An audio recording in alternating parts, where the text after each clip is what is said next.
Hello everybody. I wanted to do a different video. Um, I know I had, planned to make a lot of other videos in the past, but this one might be kind of fun. And there's not too much, too many, too many of these that I'll probably make. Probably make this into a series like the nostalgia gaming or anything else like that. So today we're going to be doing a rewind, a VHS rewind. And this, there's this store that sells these VHSs for 50 cents. And for the time being, I actually have VHS players at work, so it's kind of funny to do that. And just look at the box art, man. It's, you could just tell where this great movie is going to end up. Also, even for Blockbuster stand, this was bought or rented. 2000, it was a 2001 movie. It was rented on May 6th, 2002 at Blockbuster. That's pretty oddly specific. Like I said, VHSs are just such ancient technology. It took us, well, it took me me and someone else over an hour. Please buy, I love the please remember to rewind kind of thing from 1997. But the funny thing is, just took us hours to be able to work the VHS. The VHS players are just so bad.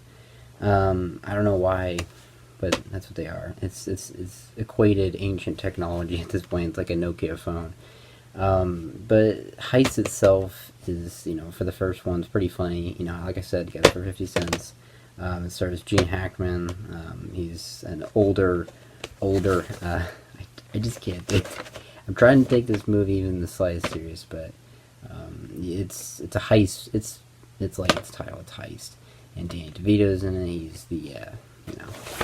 He's the criminal boss guy. Sam Rockwell's in it for little to no reason, and this chick, which honestly, there's this scene where she shows up, and then a chick that's very similar to her shows up, and then it's like, oh, they're the same person, but it's like, it wasn't really explained.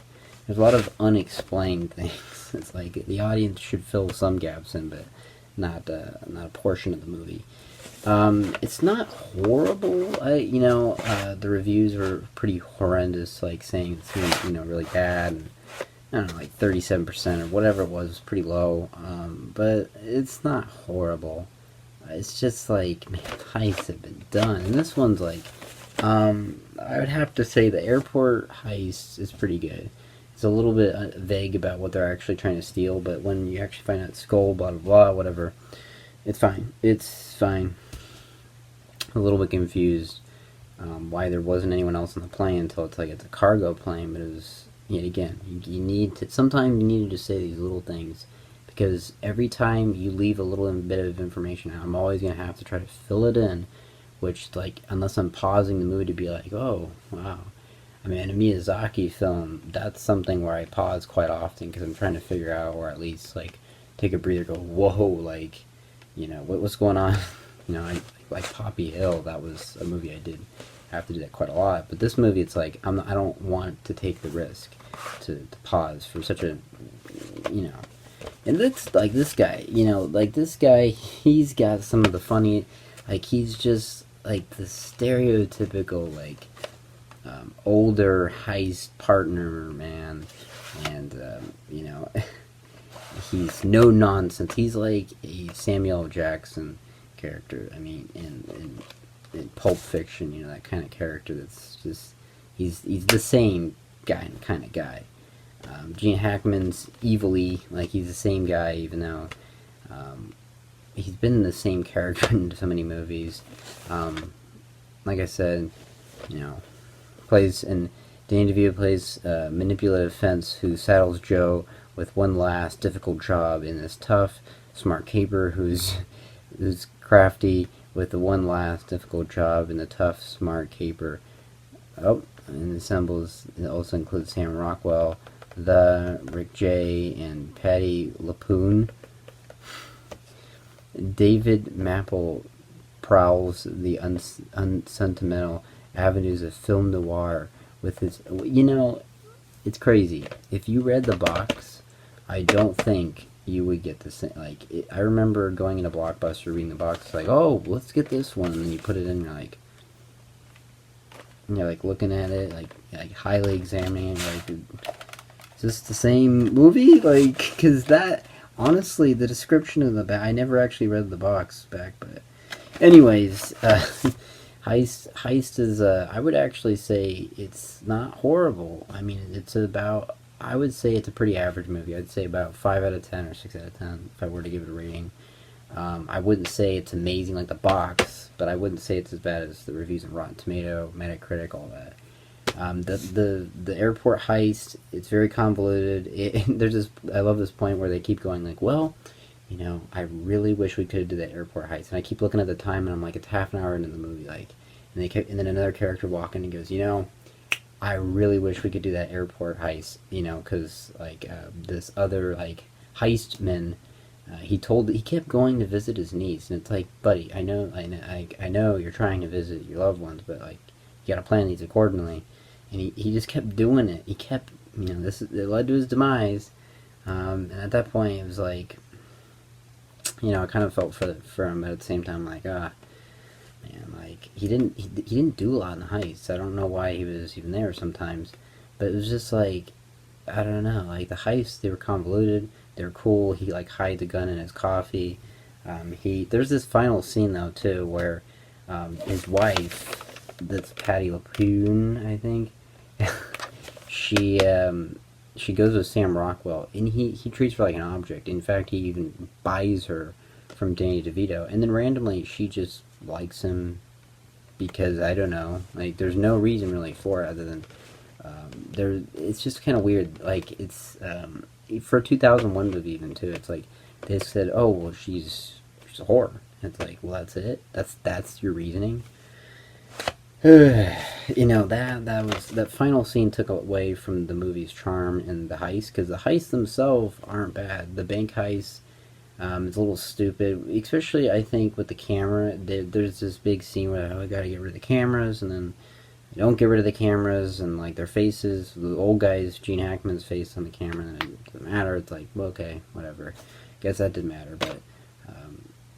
But then the other heistman, he's the one that caught them. Like, it was just, there's too many confusing things for it to be a better movie. I actually love heist movies, so I wanted it to be better. In fact, that is the entire, I saw just this sleeve in the store, and if you just see a black sleeve with heist, you think, oh, that's going to be good. I like heist. I has decent actors. But like I said, the final scene, this chick and Sam Rockwell are there. And I hate Sam Rockwell. I hate him so much. He just is such an ass in every movie. I don't know why. I don't know why. He's got to be this jerk in every movie. And I actually didn't know Sam Rockwell for half the movie. So, bravo, because that's actually pretty good. Because, it's not easy to hide, you as an actor, your voice, your look. So I think that was good. But then after I knew that, I was like, I hated the character. I already hated him enough.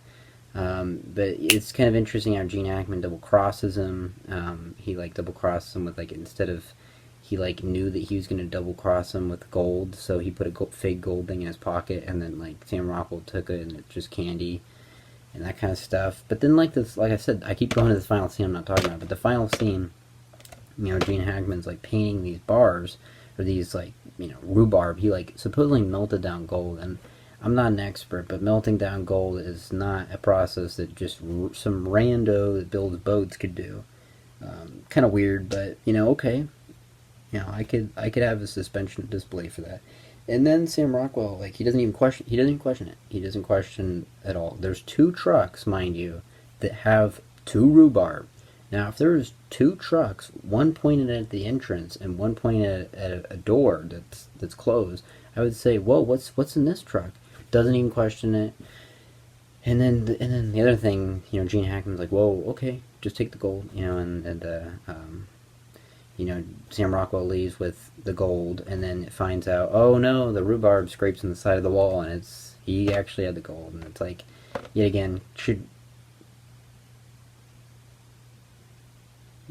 have questioned it, but like I said, I feel like this movie could have been better. There was this boat scene too that just dragged. But it is cool seeing a gunfight for even a second. I think it's pretty cool. They should have checked the boat, because they said they checked the boat. And there's this like, well, this guy, I don't even remember his name because it's not significant, but he blows everyone away on the boat, and so there's that. And then there was this, trying to think, oh yeah, there's a pretty decent scene with Gene Hackman and these two guys. I mean, they're the oldest partners. They talk about their partner that died, whatever, doesn't matter. That's a pretty good scene, I think. It's just two guys having coffee, just kind of wrapping up the movie. I thought that would have been a good ending.